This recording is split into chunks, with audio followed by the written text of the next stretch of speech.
back to Between the Ribs with Jonathan Morris on Florida Man Radio. Things are changing. There's a change coming in the air. But will it change fast enough? The Farm Bill, and people would be like, what? Yeah, it's a farm show. We're going to talk about the Farm Bill. The Farm Bill has been blocked again by Shodo, whatever the idiot's name is. He sits as the highest Senate Democrat for the Ag Department under Joe Biden's administration. We've talked about him before. It's him and a lady, and they're basically communists. They're against America. Did you find his right name? No. Oh, I thought you were doing private text. You weren't looking up show information. I was looking up show information, not private text. I got so excited when I saw you look down and use your fingers. Yes, I was like, wow, she's going to check out the guy's name. It's S-T-O. Oh, my gosh. My brain died. I apologize. I don't know how I forgot his name. His name's irrelevant. All right, they're all irrelevant because they're calling them a lame duck Senate and a lame duck Congress because they're out by January. They go on their winter session break. So they really don't have a lot of time left to get things done. The Farm Bill was last passed in 2018 under the Trump administration. Since then, the Democrats have blocked every Republican-backed Farm Bill proposal. The reason they're blocking it, and this, I'm going to tie all this in to my daddy will save me every time I get bailed out of jail, or my grandpa or my great uncle will bail me out. And the misconception of America that we have. And hopefully, we'll go back to the America our forefathers founded us. So I told you what I'm going to tell you. Now I'm going to tell you what I'm going to tell you. Right? Yes. Put a little college material out of it. The Farm Bill has not had any success in the House or the Senate since Donald Trump left office. Now, farmers feed our people. They feed the country. They feed the world. They feed their communities. Thank you, my son. My boy Julian just walked into the studio. Good morning, son. I love you. He ate his first elbow sandwich today. Let's see that blood. How you doing over there? Come over here and smile for the camera, for Heather. Huh? He's not bleeding anymore. No more blood? Just a little corner hit? You big boy, you can handle it. Yeah, you look good. You a little flush in the face. Remember, you got to learn how to eat them. So there's another fight happening tonight. Are you watching it? 10 o'clock? It actually happened yesterday. Do you ever keep up? Do you not keep up with the world? Are you serious? No, it's tonight. Really? Oh, yeah, it is yesterday. I hate you. And we'll talk about it next time. Okay. Because that's not on the agenda today. All right, fine. Continue. Unfortunately, I love you, Helen. I don't think you do. I do love you.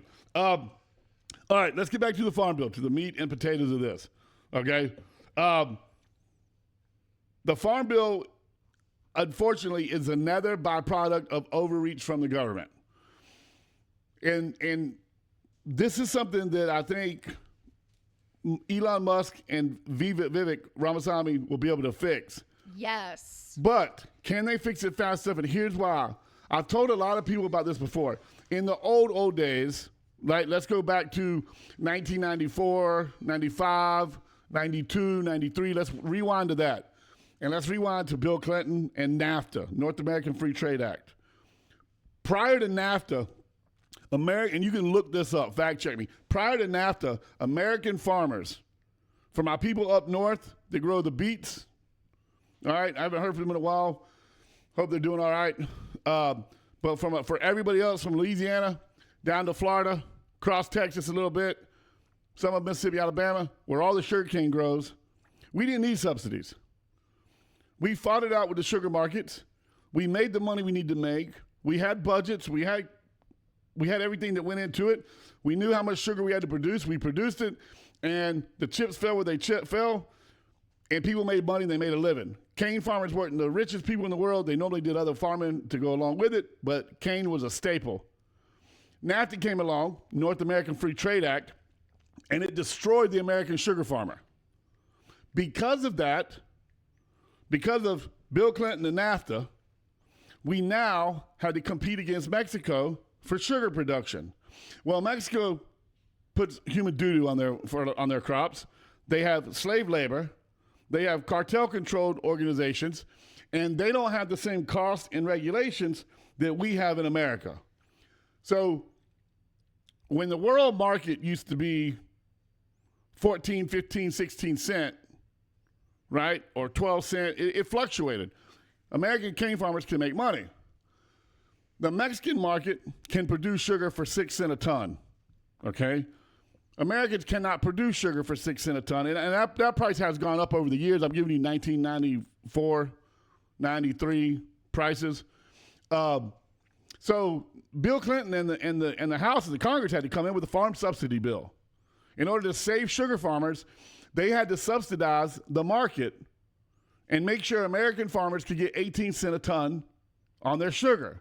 Even if the world market was at 10 cent, 12 cent, 11 cent, 8 cent, American farmers, in order to keep them in business, the government had to subsidize the sugar prices. Same thing happened with wheat, with sunflower, with soy, because whenever we get away from America first and we start worrying about a global trade market, we don't deal with nations who have our same standards. And this is where when Donald Trump talks about we're going to get rid of a lot of the red tape regulation, 60% of the cost of goods is government regulation. Now, it's not one regulation, okay? But you got to realize the chemical companies are regulated. The companies that test chemicals before they go to market are regulated. The water's regulated. The fuel's regulated. The truckers are regulated. The Labor Department is regulated, okay? Since 9/11, Homeland Security regulates farm operations now because, the next great terror attack will be in our food system. So Homeland Security got into an overreach. Come on, get in and out. Get in or out, in or out, in or out. Let's go. Homeland Security now has a play in our agriculture department. FDA, all these different regulations. And when you add them all up, and then you're like, well, it's just a box of tomatoes, or it's just a pound of sugar. There's so many hands in the cookie jar, if you will. It prices us out of the world market. So Americans have no choice. So the government has to step in and pay American farmers to either destroy their crops, but save their family businesses, or offset the world market. It's called subsidies. This is something I hope we get fixed. I hope we go back to saying, hey, if you're going to sell foreign product in America, then there's a tax at the border. There's a tariff at the border. Which, everybody opposed to tariffs are saying that that's going to be rolled back into our prices, which will increase inflation. That's not my lane. I don't know much about all that. They're wrong, okay? The reason, and we talked about this last week, or a couple of weeks ago, Steve Madden, the shoe company, has already vowed to bring 45% of its current operations back to America. Steve Madden. To avoid the tariffs. To avoid the tariff. Okay. So they didn't bring 100%, but they brought back 45%. Steve Madden is a shoe company. They make shoes, and they're high-end shoes. People pay a lot of money for Steve Maddens, okay? Right. Steve Madden used to be an American trademark company. But because of regulation and labor and everything else, they're like, man, it cost us $20 to make a pair of shoes in America. We can take them over to China, and we can make them for $5. And even with shipping them across the Pacific, we still only got $7, $8 in a pair of shoes compared to having $20 in it. And I'm just throwing out ballpark numbers, okay? But when you find out what it costs to make a pair of Nike Jordans, and then what we pay in America for them, it's like, what, 23 cents? And then we pay like 150? I think I don't. So the number I heard was the people who make the shoe, the actual laborer, gets like 15 to 20 cents per shoe. Okay? 20 cents, not percent, cents. All right? Now, is that per shoe or is that per pair? Per pair. Ah. And they have baskets sitting next to the end of their line, and they fill them up with shoes as fast as they can. Right. And then normally their son, their daughter, their husband sleeps on a mat behind them. And when one gets too tired to work, the other one steps up and starts working. And that's how shoes are made. Believe it or not, that's how shoes are made. And then my buddy, I have a buddy who made shoes in China, and now he makes them in South Orlando. He said when he got off the plane, he had to pay the policeman at the plane in order to get in the car. This is in China. So he paid the guy $1,000, $2,000, whatever. Then you pay the driver to drive you through town. When you get to the town that your factory's in, you meet the chief of police and you pay him. And then when you go into the room, there's 4 or 5 communist police officers from China guarding the building so nobody will rob it. You pay each one of them. Then when you get to the door to unlock the door, the guy who owns the factory, you pay him. And then when you get inside, the floor boss, straw boss, you pay him, right? And then you go to the distribution center and you pay everybody in line there. He said that sounds like a stripper's job, and I only know that because of the previous shows I've been on. Like I say, like you have to pay everybody in line, and then before you even start making money. Except they're not making stripper money; they're just making 15 cents a shoe. No, but here's the thing: I'm not justifying the cost in America, but the guy told me that based on the amount of shoes that are made, even after they pay off everybody, they only got like $14 in the shoe. So they may pay $100,000 a trip, right? So they go to China, they land, and by the time they get on the plane, their briefcase may have had $100,000 cash, and they've spent all $100,000, so they leave China alive. And their shoes go on the boat to come to America, cost them $100,000. But so many shoes are made, and so many shoes are shipped that they still only have like $14 in the shoe. And then they get them over to America. They go through customs, imports, all that. They get stamped with the American trademark. And then they get sold $149, $179, $210. It depends on what Jordan or what Nike it is. Some of them are $140, some of them are $199. Can't believe that's a demand. That's insanity. Because we idolize people now. I don't. Well, some of us don't, but a lot of us. I've never spent $150 on a pair of shoes. And don't get me wrong, Julian and Roy play basketball. They do sports.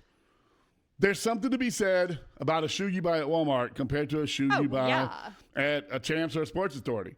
And they're just. But you don't expect the $5 pair of shoes to hold up. Right, but when you got kids that are playing very athletic sports, sometimes you got to spend $140, $150 to make sure they got ankle support and foot support and everything they need. And unfortunately, the cheaper brands don't offer the same,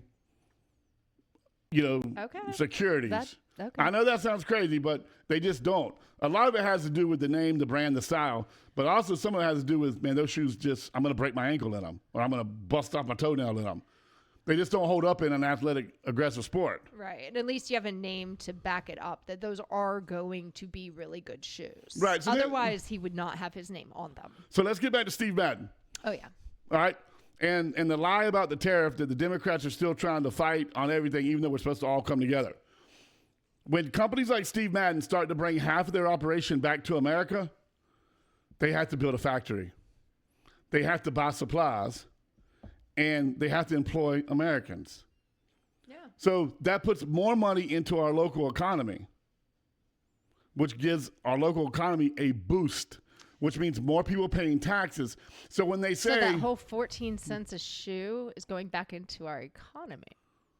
I'm messing with you. No. I'm messing with you. But it won't be 14 cents a shoe Right. because... You don't have all those other payoffs. Well, $14 a shoe, first of all. $14? I thought it was 14 cents. No, that the worker was making. The worker only made like 20 cents in China. Right. But in America, the worker will get a lot more than 20 cents. And they'll have machine assist and automated assist. You know what I mean? And I'm sure the workers will get $15, $18, $19 an hour. Right? So people are going to get an honest pay. But Steve Madden has two choices. All these companies have two choices. You either pay to bring it across the border, right, from China, or you pay to employ Americans. You're going to pay. That's what Trump's saying. You're going to pay. You want to do the right thing, and we'll make a deal with you.